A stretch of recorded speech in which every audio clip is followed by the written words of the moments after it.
प्रिय छात्राओं, नमस्कार। आज के इस वीडियो में आप सभी का स्वागत है।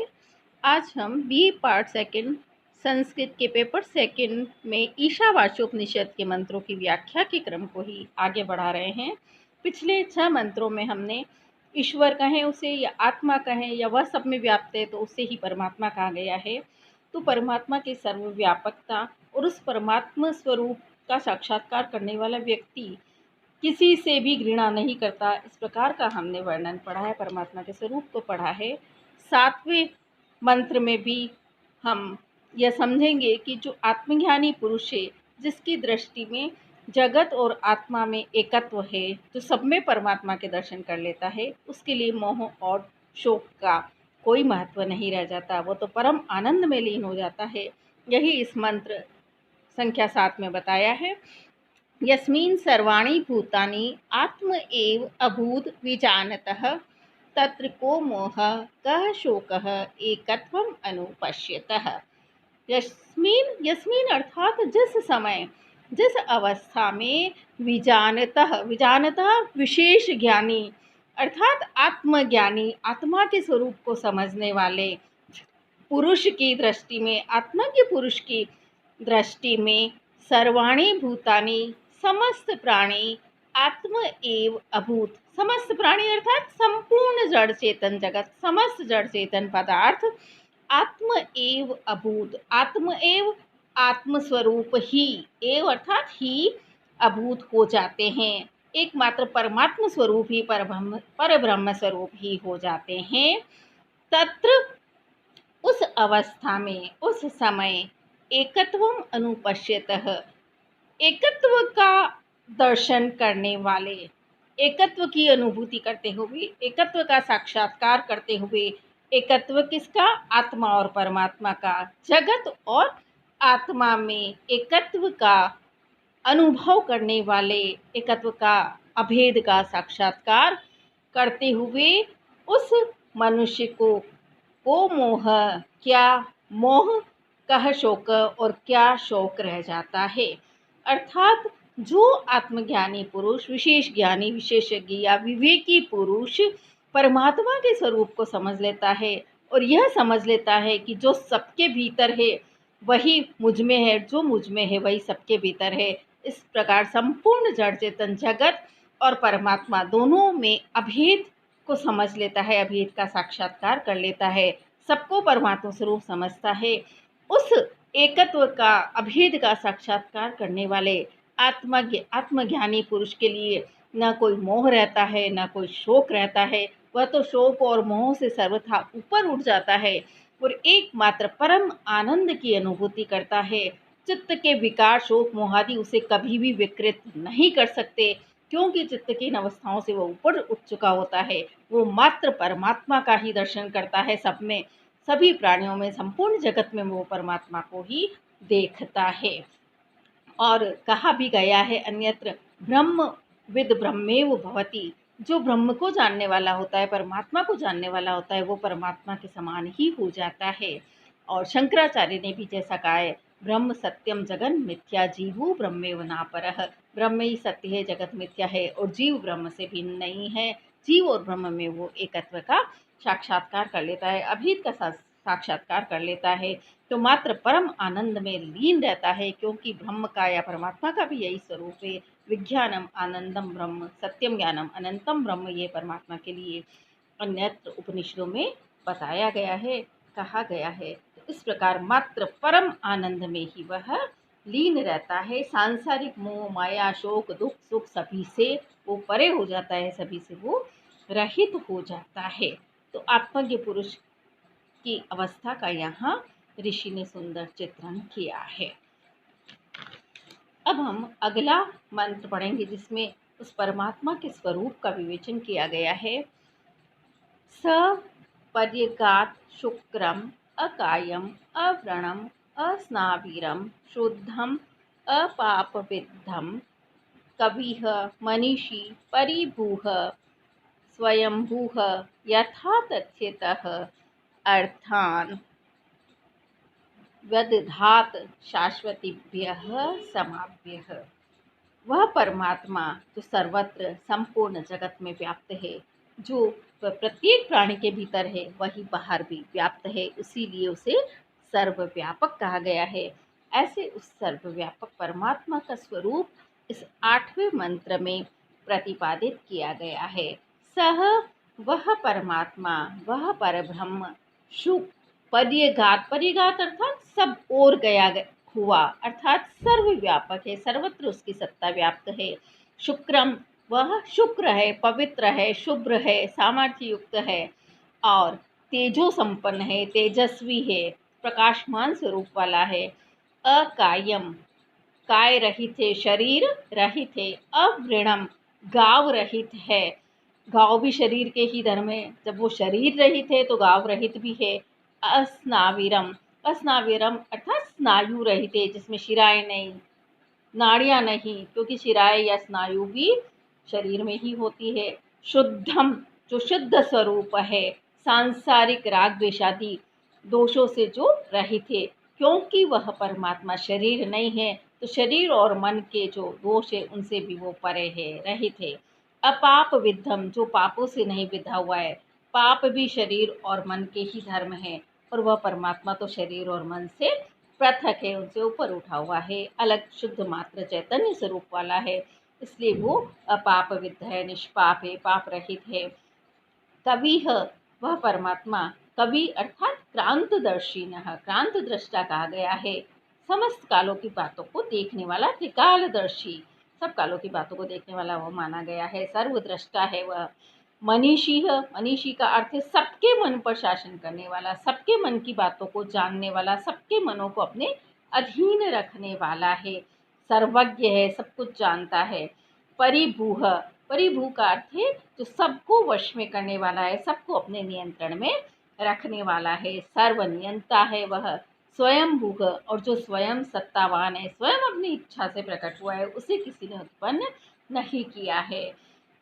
यथा तथ्यतः, प्राणियों के कर्मों के अनुसार वह परमात्मा शाश्वतिभ्य, शाश्वतिभ्य यानी शाश्वत काल से, समाभ्य यानी वर्षों से, शाश्वत वर्षों से अर्थात अनादि काल से, अर्थान व्यदधात अर्थात पदार्थों की रचना करता आया है।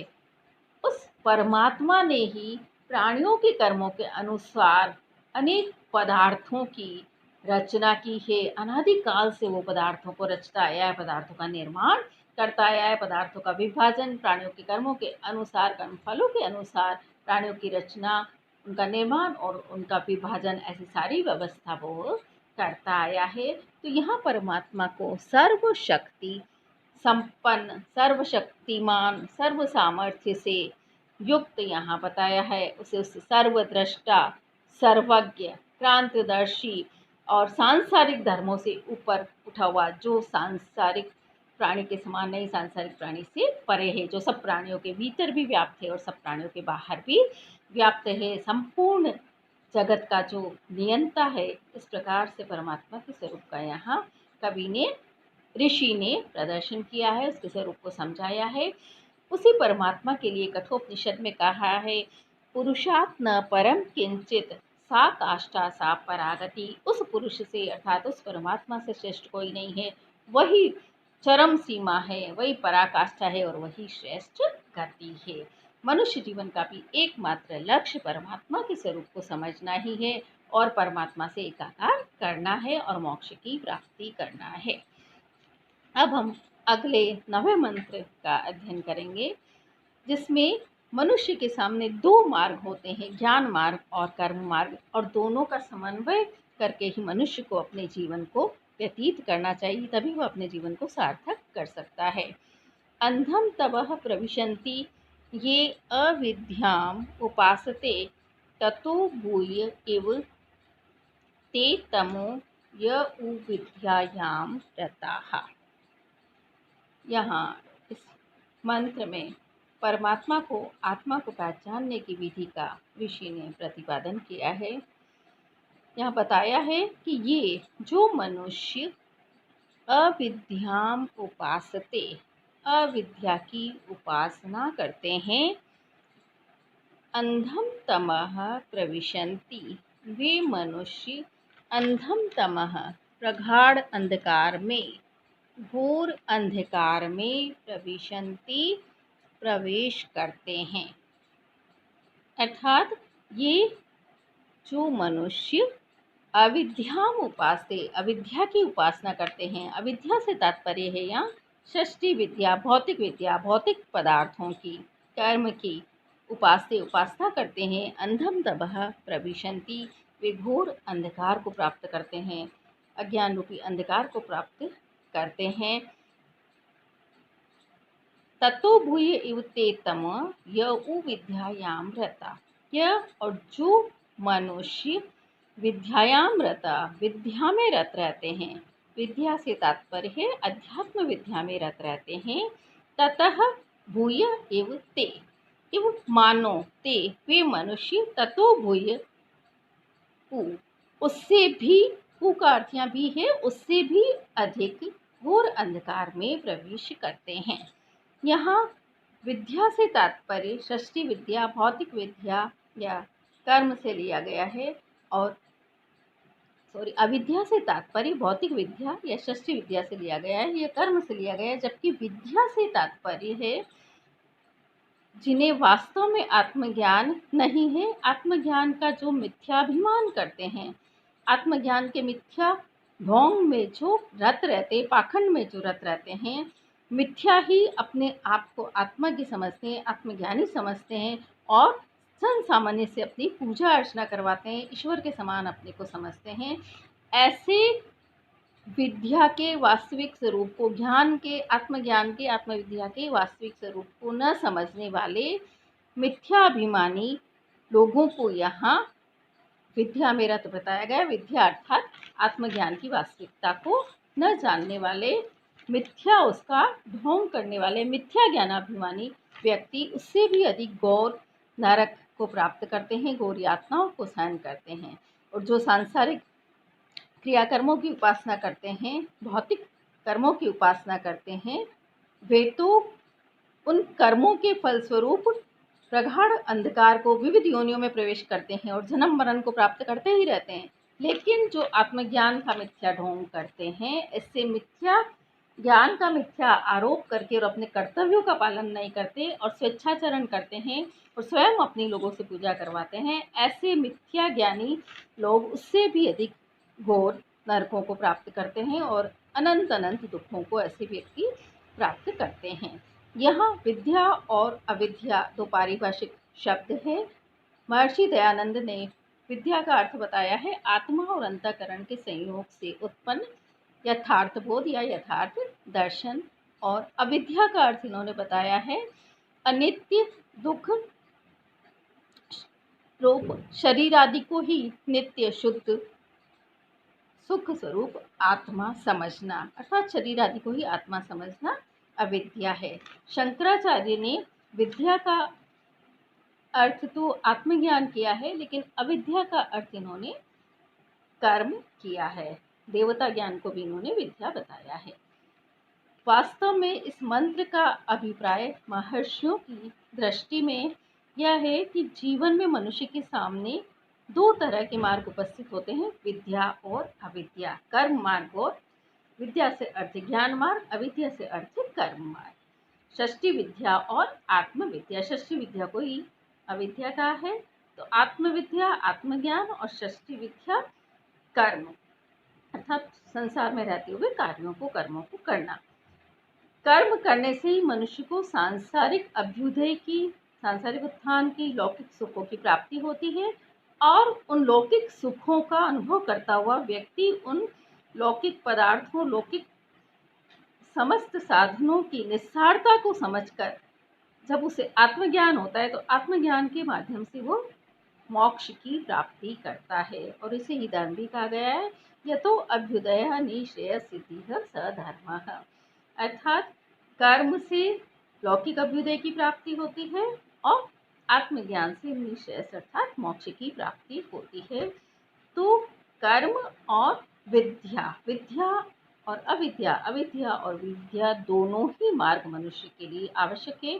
दोनों का ज्ञान मनुष्य को होना चाहिए और दोनों का समन्वय करके ही मनुष्य अपने जीवन को सार्थक कर सकता है। अब 10वें मंत्र में कथन मात्र किया गया है विद्या और अविद्या के फल का। अन्यत एव आहुः विद्यया अन्यत आहुः अविद्यया इति शुश्रूम धीराणाम ये न तद विचक्षिरे। विद्यया अन्यत एव आहु, विद्या अर्थात ज्ञान, आत्मज्ञान की यथार्थ उपासना से अन्यत एव आहु, दूसरा ही फल आहु कहते हैं। और अविद्या, अविद्या अर्थात कर्म की उपासना, सृष्टि विद्या की उपासना, भौतिक कर्म यज्ञ आदि कर्मों की उपासना से अन्यत एव आहु, अन्य ही फल कहा गया है। या कहते हैं धीर पुरुष, धीराणाम, धीराणाम धीर पुरुषों को, ज्ञानी पुरुषों का, ज्ञानी पुरुषों को हमने सुश्रुम, सुश्रुम यानी ज्ञानी पुरुषों के वचनों को हमने सुना है। ये जो न हमारे लिए तद विचक्षिरे, उसे उपदेश दे गए। इस मंत्र में यह बताया गया है कि विद्या का फल अलग है, अविद्या का फल अलग है। अविद्या अर्थात कर्मों की उपासना से व्यक्ति सुखादि यज्ञ आदि की उपासना से सुख आदि प्राप्त करता है, बार बार जन्म मरण करता है। जबकि विद्या की उपासना से, आत्मज्ञान की उपासना से मनुष्य मोक्ष की प्राप्ति करता है। इस प्रकार आज हम इतना ही अध्ययन करेंगे। प्रिय छात्राओं, बीए पार्ट संस्कृत की जितनी भी छात्राएं, आप सभी से निवेदन है कि मेरे इस channel SMMA04 doctor Saroj Mehta, इस चैनल को जिसने सब्सक्राइब नहीं किया है वो सब्सक्राइब अवश्य करें और इस वीडियो को लाइक अवश्य करें। धन्यवाद।